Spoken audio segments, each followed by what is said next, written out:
talked a lot about social media marketing here at the Media Center.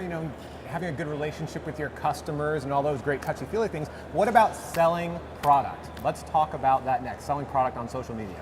Hi, I'm Daniel Burstein, Director of Editorial Content at Marketing Sherpa. We're here at the Marketing Sherpa Media Center at IRCE. And joining me now is Ashley Walkley, the Director of Brand and Strategic Initiatives at Dog-Eared. So Ashley, tell us a little bit about Dog-Eared and your presence on social. Sure. Dog-Eared is a 25-year-old brand this year. It started as a flea market product that evolved into a global international brand with 2,000 retail partners in 32 countries. The product has really been known for its message and meaning and the inspiration it provides to customers. Every piece of jewelry comes on a card and has really built this true connection and story with our customers. Okay, there's a real story behind that. And Yeah. did that help you build your social following? It did. I think inherently when we started on social about 6 years ago, our customers were already there talking about us. It was an opportunity for us to tap into it and connect with them and build stronger relationships. You can tell us how you have some pretty big social followings here. We do. So on Instagram, we've had a tremendous year and a half on Instagram. We've really seen spikes in our audience, the conversations, and the content that we're curating on that channel. We have over 70,000 followers. And Pinterest has also been a great discovery platform and driving traffic into the site for us.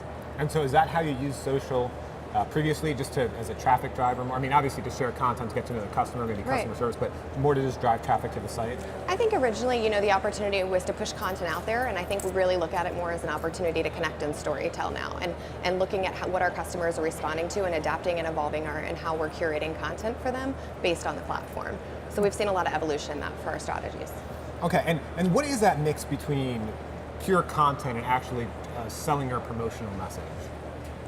I think we're very careful. We walk a fine line. We often try not to oversell. I think that it's an opportunity for us to showcase and storytell, but then also give them exclusive access and letting them know when we've brought in unique limited edition collections, or if we do have a sale, which is very, very rare, tapping into that customer to drive them to the site to let them know that they can find what they're looking for. Okay. And now you're actually starting to sell on the social sites, right? We are. So last year we launched our shoppable Instagram gallery with a direct link, and we actually opted, rather than keeping them within an infrastructure within the Instagram platform, we actually are driving them to our site. And I think as a brand, that's where you're looking at the levers that you're pulling, and I love the idea of shop now buttons and buy buttons and staying within the platform. But last year, before all of these great announcements and we had gone into beta, for us it brings value in having them come to the site, and if that particular item that they maybe thought that they wanted and they decided against it, we give them the opportunity to discover something more. And really looking at increasing those units per transaction in our AOV and how we can ultimately convert and gain a new customer. Okay, and have you noticed any differences in the different platforms? Pinterest still continues to be our #1 traffic driver, and that customer is always present. They're in a purchasing mindset. It's less of a discovery and kind of visual platform in terms of, they're not just going to look at pictures with their friends. They have a purchasing mindset. They're obviously going to Pinterest looking for something unique and different, and we really do want to capitalize on the buy button within that specific platform. We haven't had the opportunity to yet, but we see so much value with that customer who is there and hope to in the next 6 months to a year. What about Instagram, Facebook, Twitter? Instagram, we do have our shoppable Instagram feed that we've launched, and that page on our site is our top 3 pages. That page has become extremely valuable to us. The customer there is spending so much more money on their purchases than they are on any other pages within our site. And 13 to 14% of our total sales for the year are coming through those gallery shoppable pages with content on them. That's great. Actually, you bring up a good point. Do you notice a different average order value between people who come from social? Absolutely. Tell me about that. I think customers who interact with content that feels authentic versus like brand dictated content. So a lot of times we even in developing editorial content from a fashion perspective as a brand, we dance this fine line because there is value in people who are looking at things that are real and authentic, the girl next door. And how things actually live and wear and how they sit around the neck and how you layer your jewels. There's like that inspiration element of seeing, Cindy from down the street doing it versus, what the brand is dictating. And so having all of that content on site and integrating it into our commerce strategies allows us to drive that purchase value up. Okay, great. So if someone else is considering, how they can generate more sales from social media, what advice would you give in deciding whether people can, having customers buy actually on the platform or like you're doing, drive them to the site to buy? What advice would you give? Play.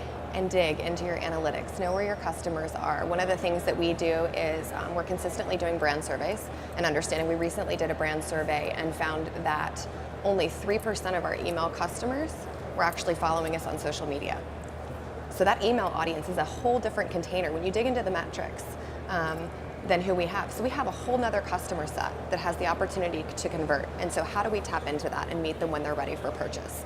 So it's not about hammering them home with, purchase, purchase, purchase.